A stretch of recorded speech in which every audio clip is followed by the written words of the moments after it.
I left school for love and married my biggest mistake.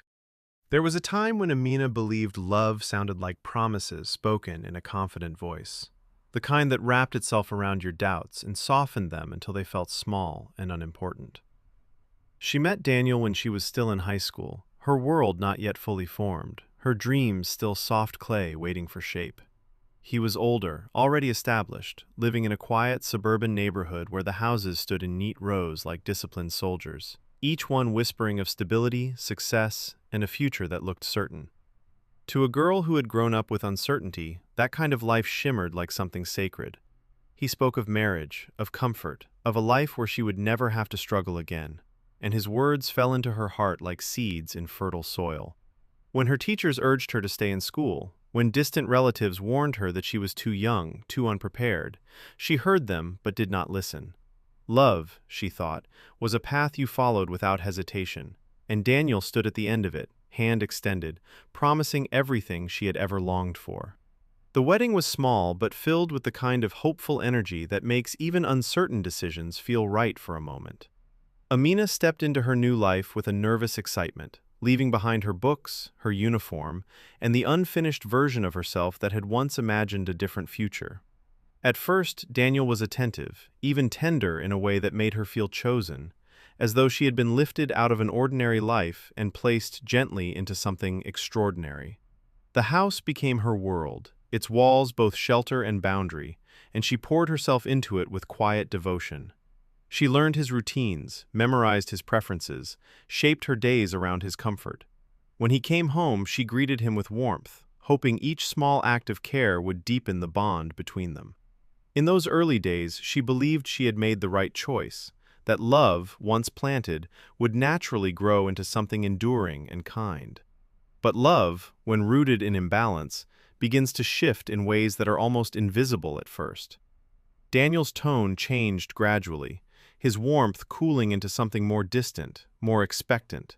He began to speak not as a partner, but as someone who had given her an opportunity she should be grateful for. "I gave you a life," he would say, not angrily at first, but with a quiet insistence that lingered long after the words were spoken. Amina absorbed it without protest, telling herself that this was simply the reality of marriage, that sacrifice was part of love, that she needed to be patient. When months turned into a year and no child came, the atmosphere in the house shifted in a way she could not ignore. The silence grew heavier, no longer peaceful but charged with something unspoken, something waiting to be named. It was Daniel's mother who named it first, her voice sharp with disappointment disguised as concern. "What is the point of a marriage with no children?" she asked one afternoon, her eyes scanning Amina as though searching for a flaw that could be fixed if only it were identified. The question settled into the room like dust, impossible to sweep away. Amina smiled weakly, offering explanations she barely understood herself, speaking of time, of hope, of faith. But her words felt fragile against the weight of expectation pressing down on her from every direction. Soon, the question became a refrain, repeated at family gatherings, whispered in corners, spoken directly when patience wore thin. It followed her into every room, into every quiet moment, until it began to echo in her own thoughts. Daniel changed more quickly after that. The tenderness that had once defined his touch faded, replaced by irritation that surfaced over the smallest things. He began to withdraw from her, spending longer hours away from home, returning with a coldness that made the house feel unfamiliar.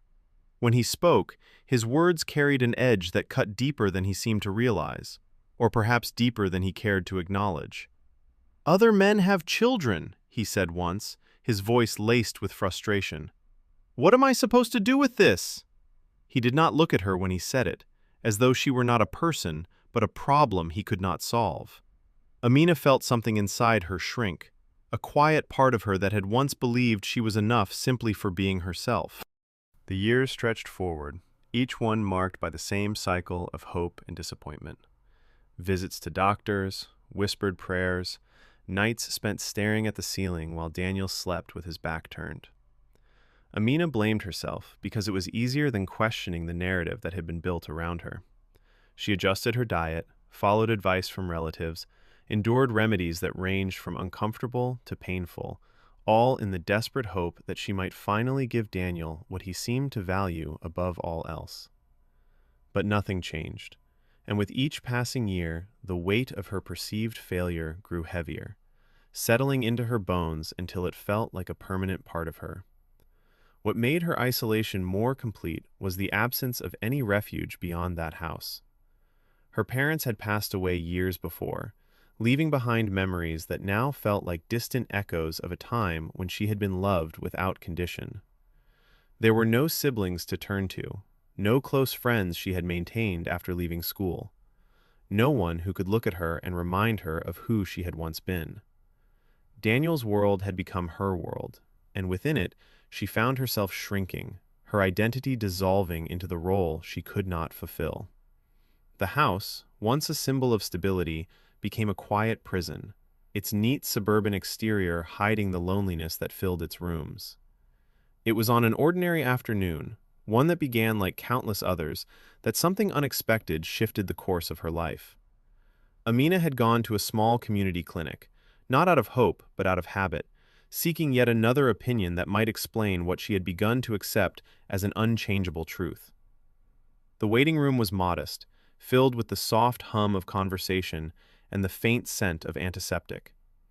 She sat with her hands folded in her lap, her thoughts distant, until a voice broke gently into her silence. "You look like you've been carrying something heavy for a long time," the man said, not intrusively, but with a quiet sincerity that caught her off guard. His name was Samuel, and there was something about him that felt different from the people she had grown accustomed to. He did not look at her with judgment or pity, but with a kind of attentive presence that made her feel seen in a way she had not experienced in years. Their conversation began simply, almost casually, but it unfolded into something deeper as they spoke. Amina found herself sharing fragments of her story, not all at once, but enough for Samuel to understand that her pain ran deeper than she allowed most people to see.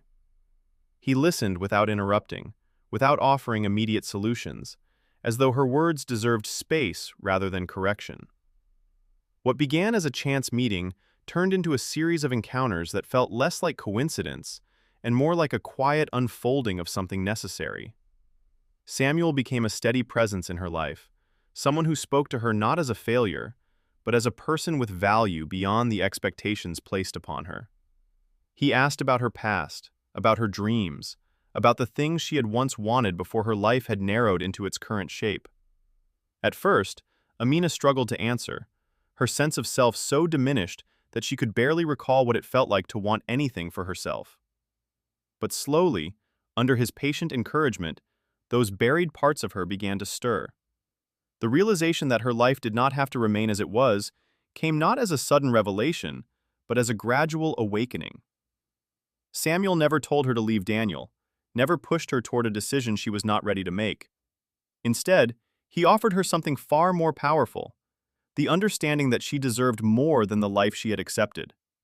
That understanding grew quietly within her, challenging the beliefs that had kept her in place for so long. She began to see Daniel's words not as truth, but as reflections of his own limitations, his own unwillingness to confront what he feared. Leaving was not easy. It required a kind of courage that felt almost foreign to her, a strength she had not needed to summon in years. When she finally spoke the words, telling Daniel that she could no longer remain in a marriage that had become a source of pain rather than partnership, his reaction was swift and dismissive. He accused her of ingratitude, of failure, of abandoning the life he had given her.